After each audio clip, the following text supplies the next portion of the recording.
We've all had that one Christmas game. We don't know who got it for us anymore, we had never heard of it, and we had no idea how they picked this game out.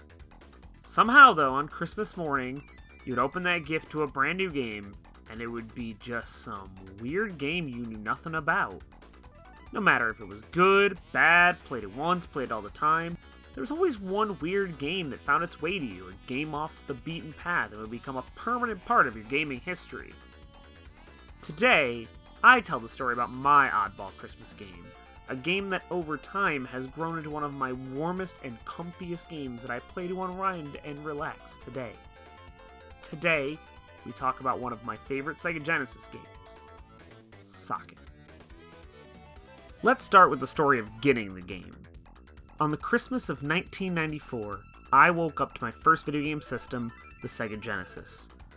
I remember it vividly, and apologies for the lack of personal footage, but it's one of my favorite stories.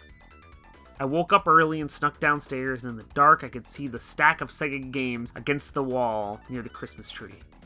I remember playing my first level of Sonic 2, and I couldn't believe what I was seeing, and I was basically forced off the system so I could go back to sleep before it was truly time to wake up for Christmas morning. Sure, being that my mom was a huge Disney fan, we ended up with games like Lion King and Aladdin, but so did everyone, and they left many of us kids bruised and battered, and with scars that would later battle life and destroy. But those games are a story for another day, of course. We got the obligatory sports games. In our case, those came in the form of games like Super Monaco GP, which I was terrible at, but I still played because it looked cool, and NHL Hockey, which is still one of the greatest sports games to this day. Fight me. Finally, we got some other licensed games. Things like the Lost Viking-esque Animaniacs, which is a fun little puzzle platformer game that I could never beat a single level in as a kid, but always came back to for the fun look of it. And Berenstain Bears Camping Adventure was a game so easy I could even beat it at a young age. But those were things that we already liked, and it made sense for somebody to buy us. However, my grandmother gave my sister and I one game each that was our own game. Everything else we shared, but these separate games were just for me and her. I didn't get Socket, which makes this story all the stranger. I got something that made a bit more sense at the time. Virtual Bart. In hindsight, I got the raw end of the deal. Virtual Bart is another Simpsons game that is just bad, with some of the most infuriating, slippery platforming known to mankind. Sure, the tomato-throwing game is still a fun little diversion, and the Road Rash-esque Mad Max level is fine, I suppose. It's overall a bland, frustrating, and not very fun game at all.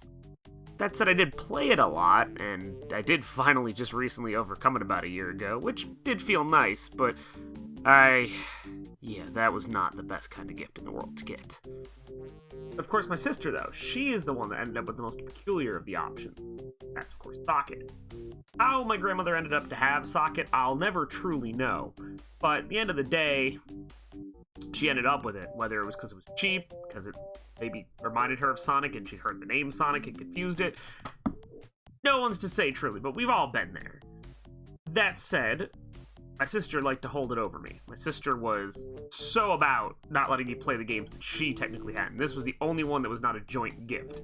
My Virtual Bart was mine, and Socket was hers. Everything else we had to share custody of. So of course I wanted to play it more than anything else, because she was, 10 and I was 5, and we were siblings. That said, I did get to play it a couple times, and when I did like it, and slowly I got a little obsessive because it wasn't mine, and I wanted to play when I couldn't play. Eventually, my sister moved on a bit from games, and Socket would become custody of me, as well as pretty much everything else the Sega Genesis had attached to it. And a weird thing happened. Started to like it more. But, eventually I got older, and I moved on to the N64, the PlayStation 1 and 2, and slowly the Sega Genesis drifted off into the memories. But then eventually, as you may see behind me, my love for the older systems came back roaring, and one of the first games I had to seek out, Socket. And what I found out when I got it back, finally played through it all the way, that I fucking love it. And now, finally, after all these years of telling myself I'd do this, I'm going to very in-depthly, with all the history that I need to give preceding it, explain to you why Socket is one of my most favoritist of obscure Sega Genesis games. Socket comes to us from Vic Tokai, one of the unsung devs and champions to the Sega Genesis. While they didn't have the largest output, and not every game they published was developed in-house, they made some games that have aged really well into the history books. Battlemania Troubleshooter is a beloved shmup classic now, even getting a sequel in Japan that fetches top dollar. It also brought us the spooky and fun Decap Attack, another game that gets more love than it originally was credited for. And Whip Rush, another fine shmup to add to the early Genesis roster, though many of its peers outclass it nowadays.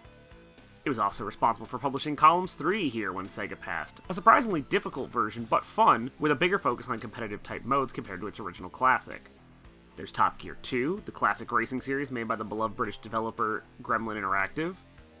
And then, of course, there's the oddball but chill fishing RPG King Salmon, which I happen to enjoy far more than I ever thought.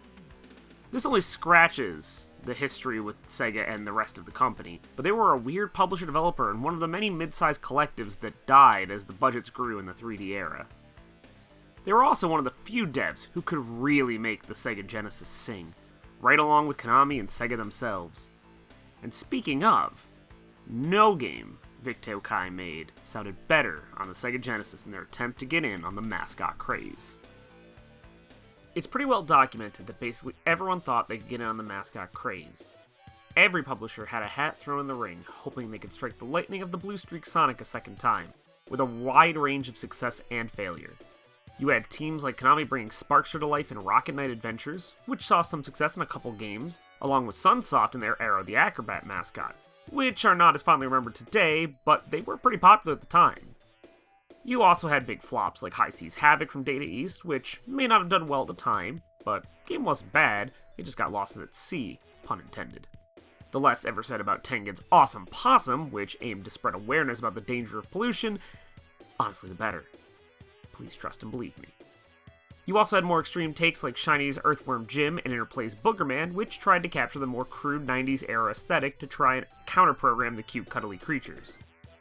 Probably the most well-remembered cash-in, honestly, was Accolade's Bubsy. But I mean, that's a whole extra can of worms, best left unopened, but I stand on record the first game gets unfairly treated, and it's a decent game overall. Vic Tokai, though, probably had the strangest case of all. While most of the other designs had some logic and just some tude, here comes Socket, a duck who runs on literal electricity with a power cord for a tail, and he travels through time. Well, I guess with all that context out of the way finally, let's talk about Socket. Socket came out in the summer of 1993 here, and would make his way to Japan in the spring of 1994. They very clearly wanted to compare to Sonic, given this marketing ad in Sega Visions. Literally the second line in the ad is, he has the speed and he's got the attitude. Honestly, they were clearly trying to coast by on the Sonic craze in the advertising. But it doesn't explain the game, which is a little bit different from that. We'll break down the structure of the game by going through the first stage together. Each stage is composed of 3 parts, and if you ever only just saw the first minute or 2 of gameplay, it would seem like Vic Tokai may be copying more than just the marketing, as we start in the high-speed area. In this area, you just run through a level that is meant to propel you straight to the end as quickly as possible. They clearly aren't going full blast processing here, but when you grab the invincibility power-ups and start booking it, it can be pretty satisfying since the level is made to move you quickly through it. That said, the part that really makes this level is its kick-ass music, which as we're going to talk about is the most memorable part of the whole game.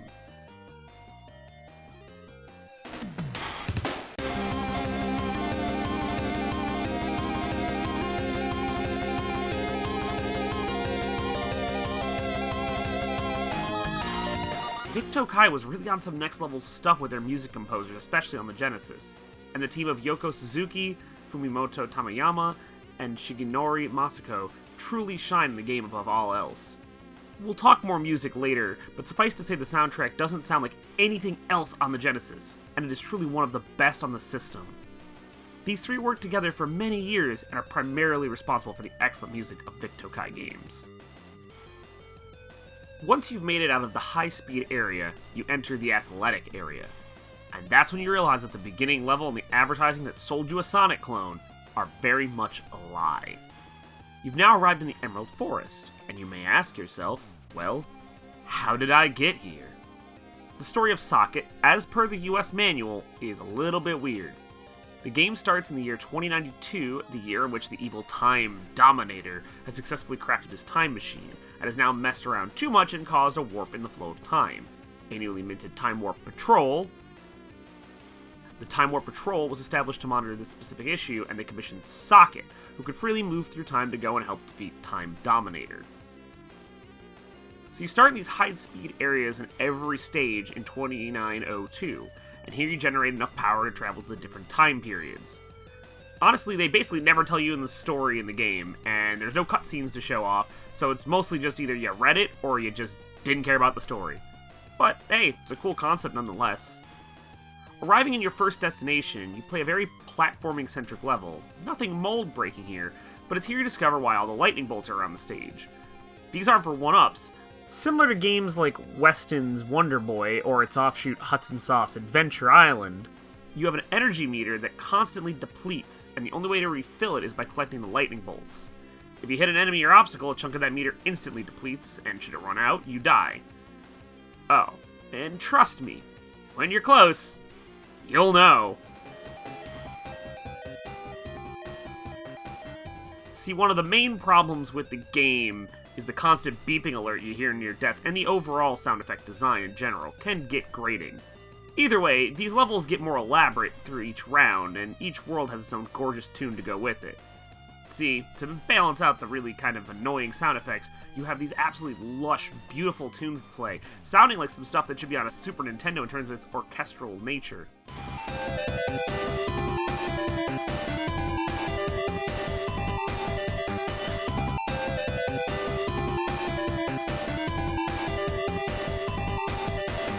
Yet it sounds gorgeous on the Sega Genesis, which is pretty impressive since most types of music like this don't sound like this on Sega. But once you've run and jumped your way through the end of the stage, it's time for the final area. The Labyrinth Areas tend to be the truest test of ability in the game. It's in these levels that you have to make your way through more maze-like scenarios trying to find your way to a clock-looking doorway to the boss. These levels will continue to push your platforming, but add the extra element of dead ends and more puzzles or timing to the platforming, where the focus of the athletic areas is more about pure platforming and taking out enemies. Speaking of, you won't just be jumping on enemies in the game. Oh no. In this game, everyone gets the electric knee. The attack can have some wonky hitboxes and you may take an unfair hit now and again, but it actually can help give movement continuous and kinetic feel since you never stop to attack. Also inside these stages you'll find secret clock doorways that take you to the bonus stages. These will help get you on the path you need to escape these labyrinth levels. They are mostly just little platforming or speed challenges, but they offer a nice change of pace and each type comes with its own kick-ass tune.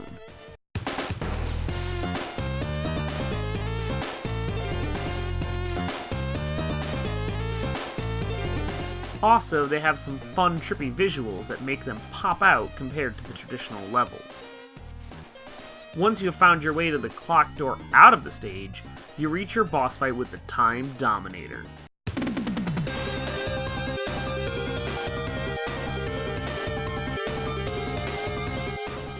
These boss fights don't tend to be too tough, but they have some good variety.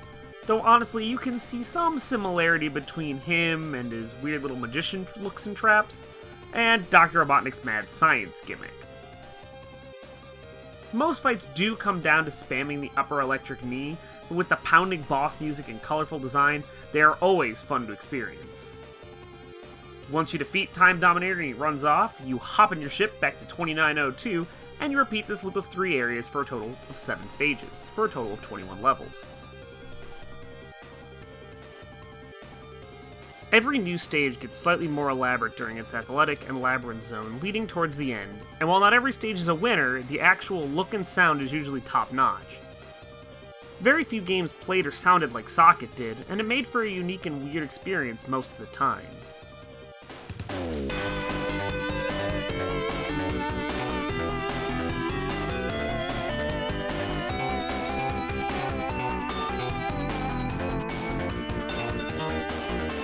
Stage 2 is the Treasure Castle, and it features some of my favorite music in the entire game. It also delivers fancier platforming action, but also the most straightforward labyrinth level, mainly just involving plenty of moving platforms and being funneled along towards the exit. You can of course still get lost, but it's relatively hard. It's pretty easy to find your way. The Time Dominator boss fight here involves a constantly disappearing floor to pay attention to as you try to get your blows in. Nothing major, but a nice little addition of a twist.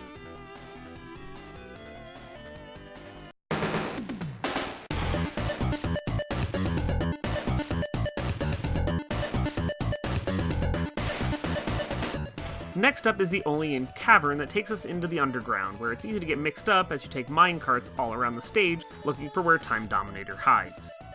Given the more indoors and industrial feel, it's one of the few songs in the soundtrack that feels more like what you'd expect from a Sega Genesis game.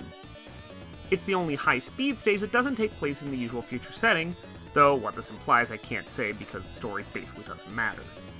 Pretty much every stage really feels the same here, making it arguably the weakest in the game, and a weak boss to go along with it, which is just fighting Time Dominator, where you can fall into oil. Nothing innovative or interesting here.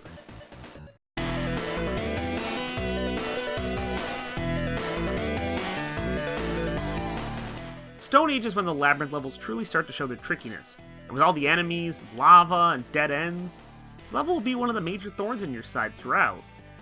But it also has a fantastic jam, ready to push you through that sounds almost reminiscent of a Sega Konami jam. Also, while the boss isn't interesting in terms of mechanics, it's the only one that ties into the time period as you fight inside a big dinosaur, which is a pretty cool visual, so it's not so bad all things considered. Also, this seems like a good place to finally mention difficulty. Truth be told, Socket is not a very hard game, but that's not a bad thing. The first few stages are where you learn the ins and outs of the game, and you're able to build up a decent amount of extra lives and continues, which you will certainly need for a bit later, but even as the game nears its end, you won't run into too much opposition if you've played some video games before. Bosses rarely give too much grief and won't take long to learn. Labyrinth stages are only hard until you learn the path to the end, then they aren't any harder than the athletic areas. The final areas will cause you a bit of grief, but by that point you should be in good shape in terms of extra lives and having some of the skills built up. It makes it a great chill game when you don't want to be firing on all cylinders, but don't necessarily want a cakewalk, and generally the game's aesthetic fits that atmosphere perfectly.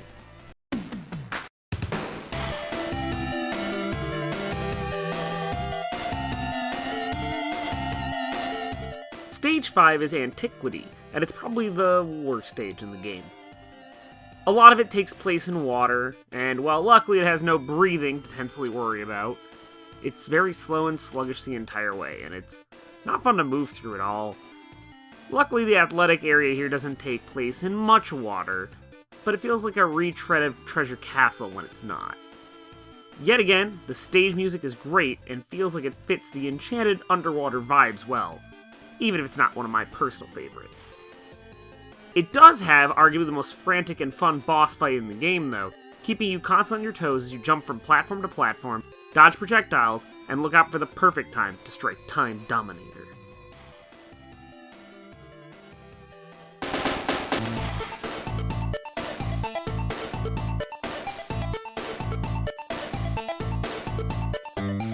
Stage 6 is the future, where the game starts to really flip out. Literally. The Labyrinth area here is the hardest, as finding your way to the exit involves going through tunnels that send you upside down, and you'll need to switch between upright and life in reverse in order to get out. And its athletic area is no slouch either, with plenty of elevators sending you everywhere, and weird traps looking to take you down before you can get to Time Dominator. Weirdly enough, you actually don't reach Time Dominator at the end, as this is the only stage where you don't fight him, for reasons never explained, instead taking on a Frankenstein controlled by some weird satellite that attacks as a second phase later on. Change of pace, just... why?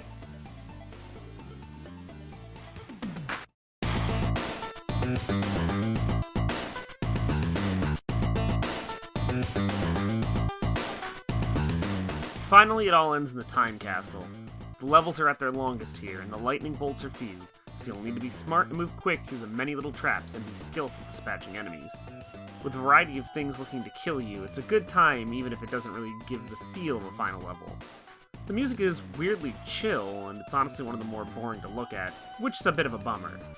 It's actually not quite as hard of a stage as Stone Age or Future even in my opinion, feeling a bit anticlimactic overall, but the final boss corrects that course. Once you make it to the final door, it's time to finally stop Time Dominator.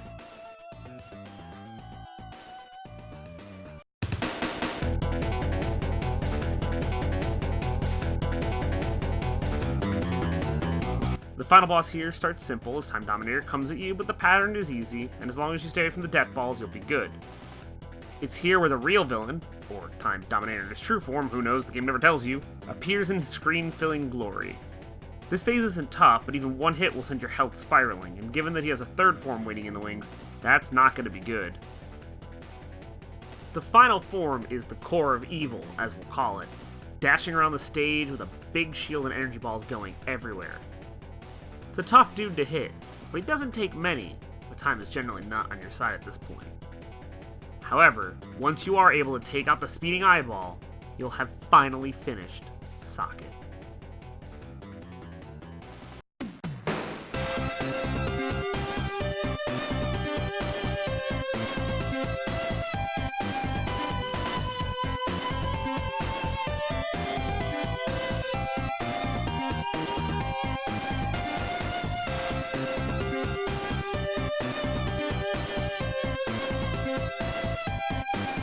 You'll get a beautiful end credits that ends with a very somber image of what I can only figure to be Socket going back to sleep until he is needed again. Given that he just saved the entire space-time continuum, this seems unusually cruel since it's never indicated he's any robot, but who knows, they never tell you anyways. Either way, he deserves a nice rest at least, and this is where he rests today. Much to the shock of no one, Socket didn't take off, and Vic Tokai wasn't around a whole lot longer to make another Socket, even if it had been successful enough to warrant it. For most, it's just another Sonic clone and a pile of Mascot Platformers at best, and at worst, you've probably never even heard of the game. However, for me, the fates crossed our paths, and unlike so many other games I rented and played as a kid, Socket stuck with me. I always found myself coming back to it. It's like watching a favorite movie again, or listening to a song that somehow never left your ears over the years. Maybe you've grown out of the genres they exist in, but that one thing can make you feel warm and comforted when you need it. That's Socket for me. A game that reminds me of a simpler time, that always makes me smile, and never gets old. The least I could after all these happy memories is share them with you, and hope it spurs you to try it out, or at least remind you of your own personal comfort food game. For now, though, it's time to unplug. Until next time.